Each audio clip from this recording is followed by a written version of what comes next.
Hello class 9, I am starting off with a new lesson and the name of the lesson is The Loss of the Titanic.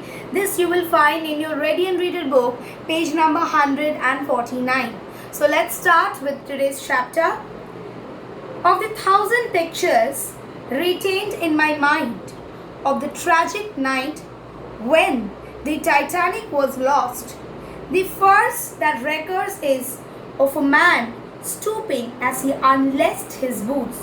So this, the writer is speaking about the night when the tragic incident of Titanic had happened. What is Titanic? Titanic is a name of a ship which was an enormous ship. Okay, it was very big, and on the day of his first voyage it got drowned. It carried more or less 2,000 people and it got drowned. Unexpectedly it got drowned because people did not hope that it will get drowned. It was made in such a way, but the tragic incident occurred. This particular text is not about Titanic. It is about another ship, Carpathia, and what role Carpathia had on that particular day, or what did it do on that particular day. It is all about that. So the narrator said that out of so many pictures that he retained on that particular night, one of the first thing that comes to his mind was the picture of a man who was stooping down. Stooping means bend down to unlace, okay, who was opening his boots. He was the Marconi operator on board the Carpathia. Marconi operator. Marconi, it was an operating system which was a recent addition during that time, with which if there is trouble, you can contact with the nearest ship if they come to help you out. Okay, because when you are on voyage, you are totally on the sea and you won't be getting help from many people outside from outside. So you have to gather help only from the ships that resides in that particular sea or ocean or whatever.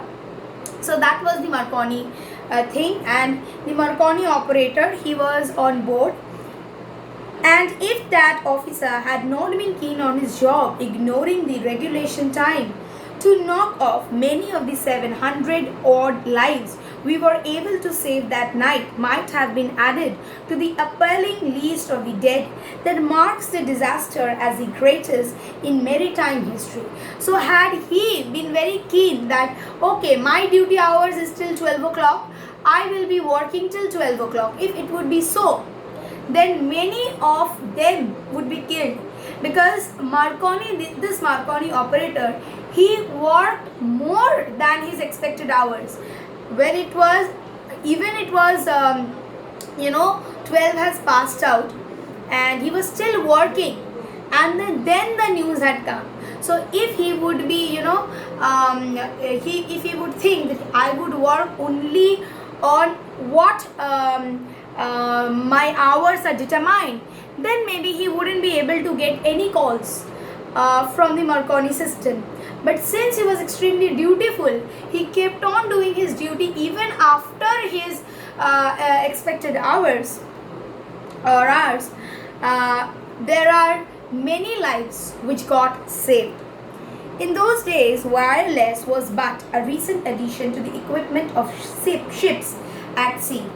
We were quite proud of our installation, that it had a normal range of only 130 miles and just over 200 miles in exceptionally favorable circumstances.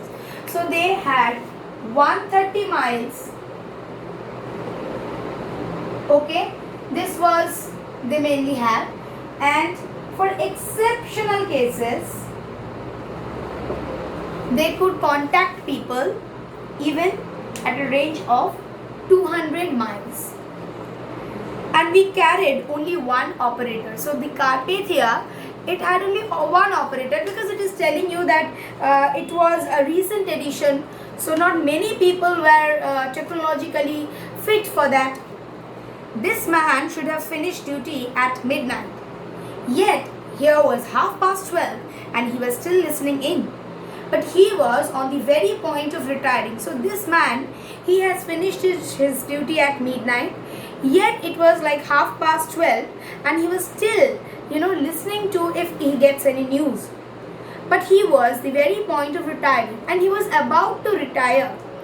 He was in fact in the act of bending down to undo his boots.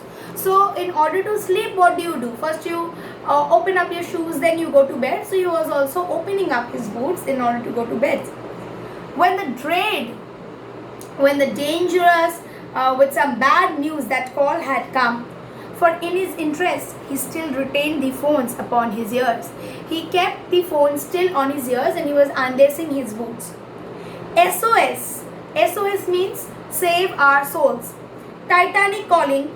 We have struck ice and require immediate assistance. So we have struck ice and we require immediate assistance as possible.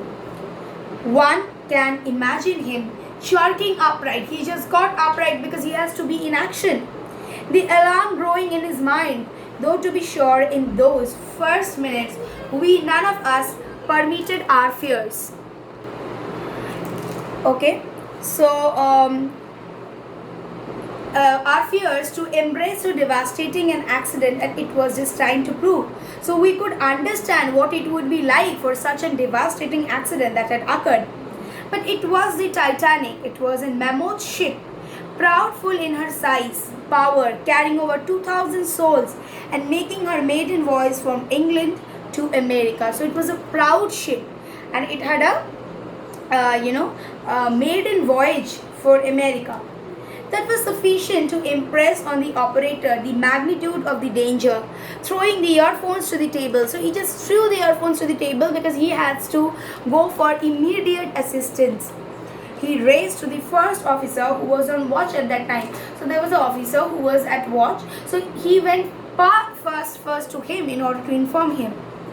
It is a dramatic thought that if the signal had been 2 or 3 minutes later, we should have picked it. We should not have picked it up.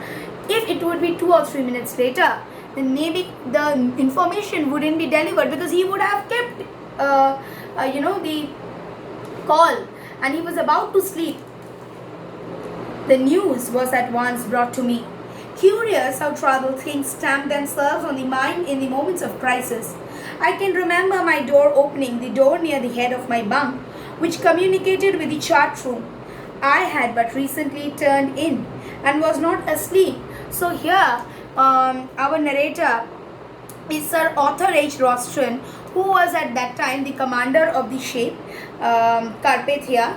And he was about to sleep, but he was not sleepy when suddenly this man got inside without knocking the door.